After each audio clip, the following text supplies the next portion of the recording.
Odisseia é a história do regresso de Odisseu, herói que luta na guerra de Troia, a Ítaca, sua terra de origem, onde ele é rei. E essa viagem é uma viagem marcada por dificuldades. Ela é muito extensa e ela demora 10 anos para voltar, né? E é marcada de dificuldades. E é interessante que o termo virou praticamente uma expressão que denota toda viagem difícil. Você se refere com uma odisseia, né? Foi, fiz uma viagem e tal, mas aconteceram tantas coisas, tantas dificuldades e tudo, foi uma odisseia. A circunstância de ser mais longa, mais custosa, onde os acontecimentos são mais doloridos, é acentuada pelo fato de a Odisseia não é só uma viagem a um determinado local, é um regresso ao lar.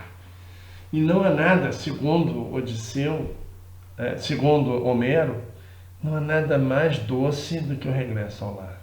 Então, o desejo de voltar, de reencontrar sua esposa, o seu filho que ele não via havia praticamente 20 anos, é dificultado por uma série de razões. A principal delas era o fato dele ter contrariado um deus, Poseidon.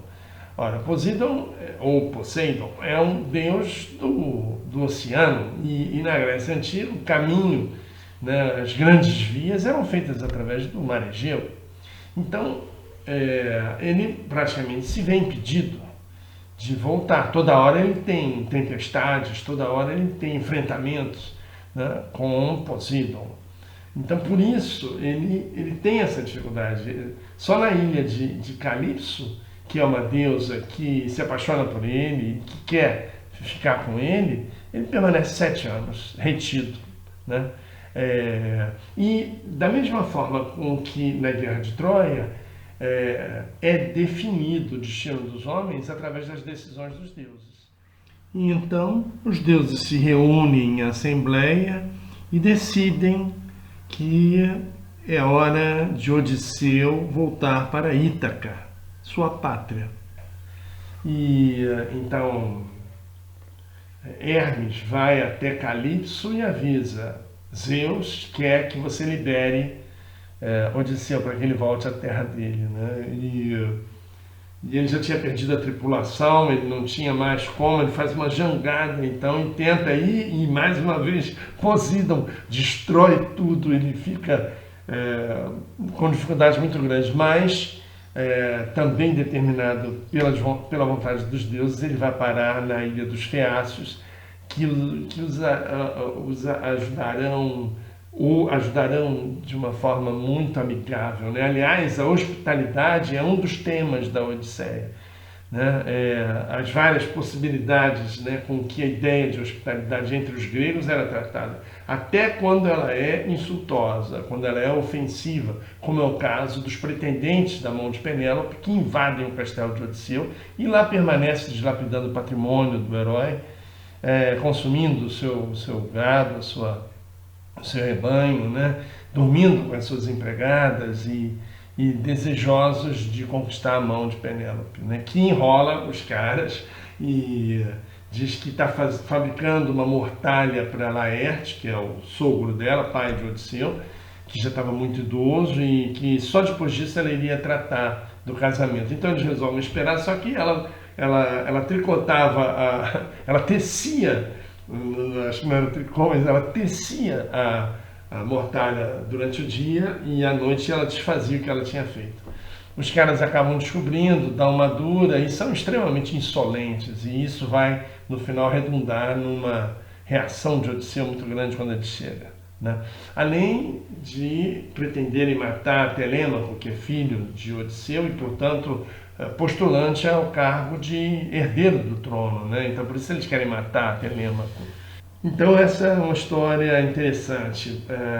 É atribuída a Homero, né, mas Samuel Butler, um helenista do século XIX inglês, lançou uma teoria de que a Odisseia teria sido escrita por uma mulher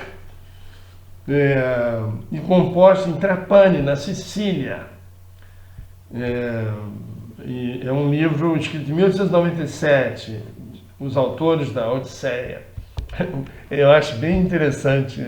É certo que a continuidade estilística entre a Ilíada e a Odisseia apresenta uma série de lapsos e contrassensos, fazendo com que os estudiosos considerem suspeita essa atribuição, né? Mas há várias teorias também de que teria sido um conjunto de poemas que foi então constituído a partir da reunião desses poemas de autores diversos, de épocas diversas, né? É um tema muito instigante, vale muito a pena conhecer. A juventude gosta muito, isso já virou filme, desenho animado, tem vários temas e eu acho que é sempre uma oportunidade da vivência literária, são as apropriações e a constituição de significados, né, que esse assunto, que esse e outros assuntos relativos à cultura clássica ensejam, né?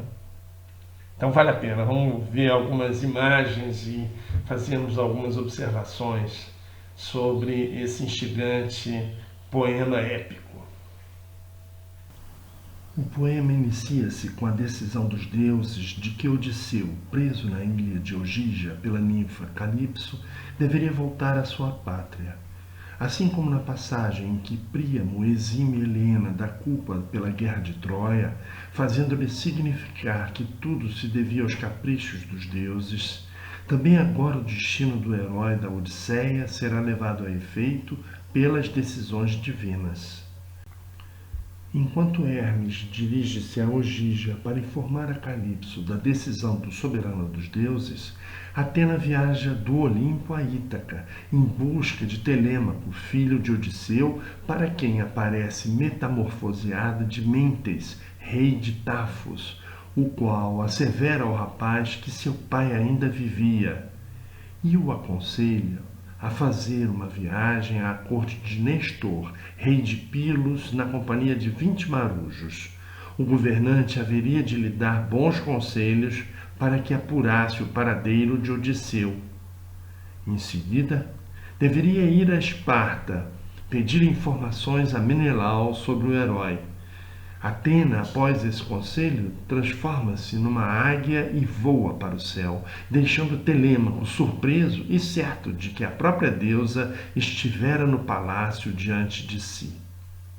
Ela depois reapareceria novamente, agora metamorfoseada na figura de Mentor, o fiel servo de Odisseu, para empreender a viagem ao lado do rapaz. Atena protegerá Telêmaco e Odisseu ao longo de toda essa narrativa. Em Ogígia, Odisseu permaneceu escondido por 7 anos seguidos, recoberto pelos cuidados amorosos de Calipso, sem que ninguém, afora os deuses, soubesse de seu paradeiro ou até se ainda se encontrava vivo ou não. É a ela que Hermes se dirige para informá-la que era vontade de Zeus o regresso do rei de Ítaca para casa. A lembrança do herói ainda estava viva entre sua família e amigos, embora houvesse também quem já o considerasse morto, como os pretendentes à mão de Penélope. Um dos temas abordados por essa narrativa épica era a luta do herói contra o esquecimento. Ele mesmo, em algumas passagens da epopeia, deixa claro esse firme propósito em preservar sua memória, que era uma forma de zelar por sua identidade naquele mundo mágico de monstros, feiticeiras, deuses e mortes. Mas o projeto de Calipso pretendia levar ao esquecimento a vida passada do herói e a celebração de um novo Odisseu, que ela desejava agora tornar imortal. É importante notar que Calipso é um nome de origem grega que significa a que encobre ou a que oculta. E a gruta onde ela reside, com Odisseu, segundo observou Junito Brandão, representa a própria morte ou, de outra forma, o esquecimento de um Odisseu que romperia com seus liames mortais e efêmeros.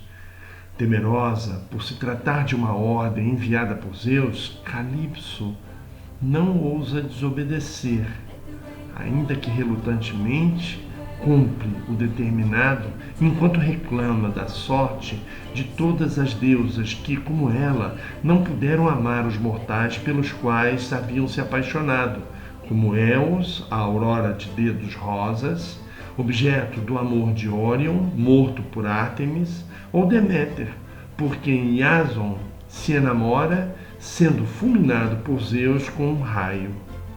Assim Odisseu reiniciaria seu trajeto de volta para casa e, após construir uma jangada e lançar-se ao mar, novamente enfrenta a fúria de Poseidon, contrariado com o herói por ele ter cegado seu filho Polifemo, Ciclope, que o havia aprisionado e devorado alguns de seus companheiros.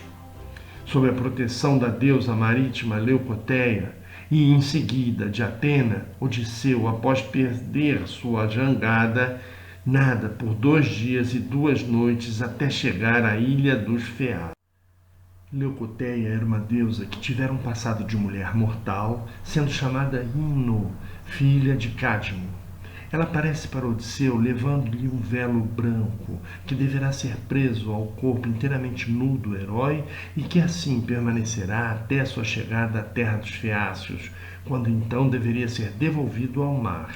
A nudez de Odisseu nesse episódio representava sua luta pela sobrevivência, já que os guerreiros gregos enfrentavam seus inimigos nus. Assim é que ele chegará à ilha dos Feácios são e salvo, mas sem roupa, o que lhe será entregue pela princesa Nausicaa, filha do rei Alcino e da rainha Areté. A princesa estava com suas aias cuidando da limpeza das roupas. Odisseu aproxima-se delas, escondendo o corpo com ramagens que pegou do mato, enquanto as aias demonstram-se assustadas com o inusitado daquela aparição. Nausicaa lhe entrega uma muda de roupas para que ele se cobrisse, instruindo-o depois como chegar ao palácio real e como se dirigir à rainha e ao rei. Manda que siga o seu cortejo até próximo da cidade, mas que não entrasse ali em sua companhia para não dar aso a comentários do povo. Ele segue suas recomendações e chegará ao palácio de Alcino, dirigindo-se primeiro à rainha Areté, cujo nome significa virtude. O rei o recebe de forma fraterna e, segundo os costumes da época, promoveu jogos em honra ao convidado. Mandou chamar Demódoco, o aedo da cidade, a quem incumbiu distraí-los com alguns versos sobre a guerra de Troia, emocionando Odisseu até as lágrimas ao ouvir as façanhas do herói Aqueus, das quais ele próprio foi um dos protagonistas. O rei percebe a emoção do viajante e exorta-o a contar a sua história. Odisseu então revela sua identidade e começa a narrativa de sua trajetória inglória de regresso ao lar. Odisseu relata que o navio em que ele e seus soldados viajaram chegaram ao país dos Cíclones. Sua tropa investiu sobre a cidade de Ismaro, aliada troiana, logrando um sucesso inicial, mas depois sendo escorraçada do local. Houve perdas da tripulação do barco de Odisseu, que havia tentado convencer seus marujos a fugirem com o produto do saque, mas em vão. Na terra dos lotófagos, ou seja, dos comedores de lótus, Odisseu, avisado por Hermes, recusou provar a doce flor que lhe era oferecida. Tinha ela a propriedade de semear o esquecimento em quem a provasse. Determinado a abandonar rapidamente o local, conseguiu salvar os companheiros da perda da memória em que já se encontravam imersos, levando-os à força para o navio. Esse seria o primeiro enfrentamento de Odisseu pela preservação da memória e, portanto, de sua identidade. Haverá outros momentos em que essa luta será travada novamente, como a longa estada na ilha de Calipso, depois na da feiticeira Circe, como ainda a própria visita ao Hades, morada dos mortos e, por excelência, lugar de esquecimento.